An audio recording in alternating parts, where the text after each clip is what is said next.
All right. Start an exterior inspection here on this brick and stone 2018 build. Go ahead and open the report here. All right. So as we go around, checking all above windows and doors, any cracking, any mortar joints that need repair. Just a brief, my first walk around is just kind of a brief check out. These mortar joints look pretty good. I went inside and turned these air conditioning units on. We got a lot of drainage, but make sure we have plenty of condensate drainage for both of our lines here. That looks to be in really good drainage, really good working order right now. So that's looking good. Let's go around to this side. We got our sprinkler system shut off here around. I'll make a note of that. Drainage looks good. One thing I did note here as I walk by, this gutter here, it's holding water. This whole strip is full of water and it's just dripping. We'll get that noted in there, easy fix.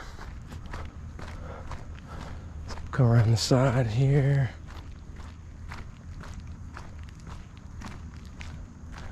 Garage doors are usually where I see the biggest cracks in brick veneer, and it's all about that lintel.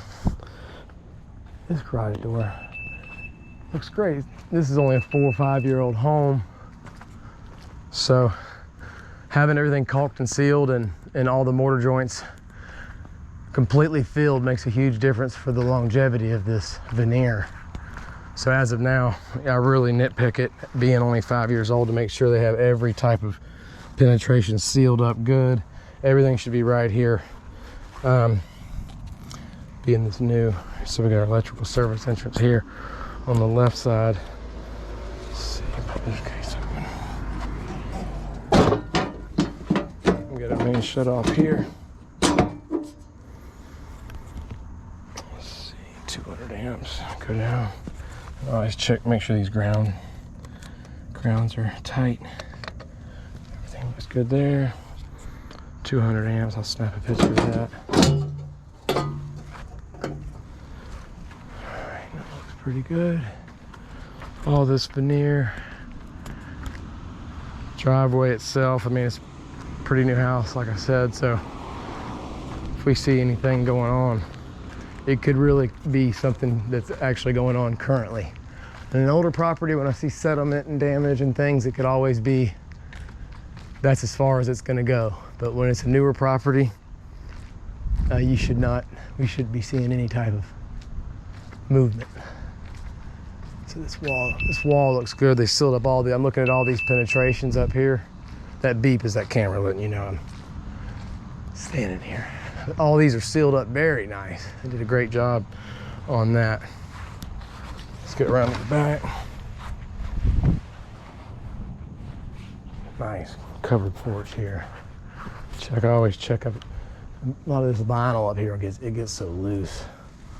But it's a little loose. I may make a note.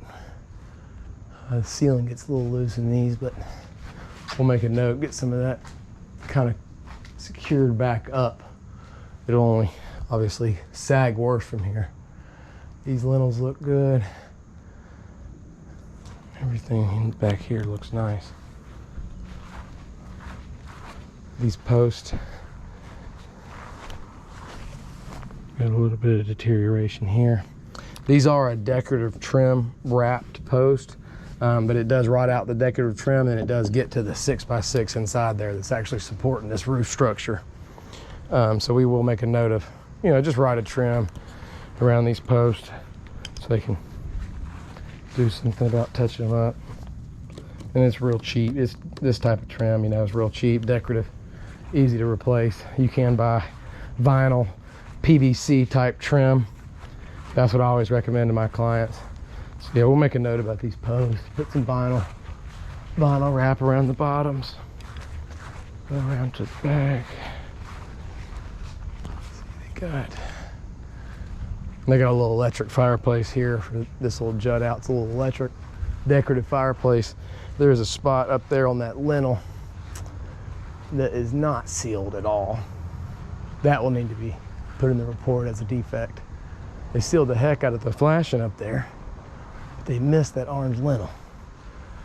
So we'll get that noted. Beautiful home, all brick. First pass here is looking good. We got our roof boots up there on the roof. They look a little, the corners are looking a little bowed up. They may need to be secured. I'll check that out when I get up there. Let's see, we got some ground fault back here to check. Come around this side. Check these lintels real good. One of the biggest insect issues with a brick home is not having these windows sealed. That's one of the biggest. And ants, all the bugs get in. It's not really as much of a moisture problem. I'm not having to write it up on this one, but every about 10 years on brick veneer, you need to reseal these windows. Just a little caulk bead, just like this, just like they've done here, to prevent insects from getting in around those windows. Very, very nice first pass. Beautiful house.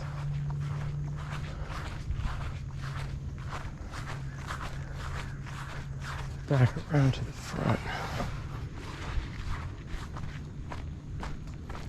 Not seeing any outlets over here. They didn't put any outlets on the left side. Come over. Check.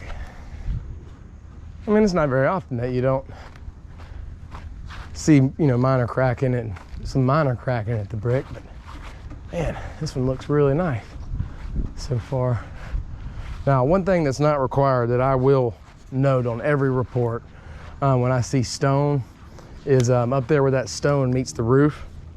I'm not sure how well you can see it on video here, but up there where that stone meets the roof, you really need to have flashing just like you do on brick. And it's not required by code, but you can see the step flashing on the brick. It looks good, and they just don't flash the stone. Some builders do, some builders don't. We highly recommend it as a moisture intrusion problem in the future. It could be it's a potential moisture intrusion problem in the future. While not required, highly recommended. So that is one thing I will note. I have some flashing on that stone because I don't want the homeowners that move in, my clients move in this house 10 years from now, they're gonna have moisture staining all above their front door here on the first floor, and they don't know what it's coming from. And it'll be coming from moisture getting in between that stone and that roof. So I'll make sure to make a note of that in my report. Back around over here, there's a GFCI over here. I want to check these disconnects. This one's already turned off.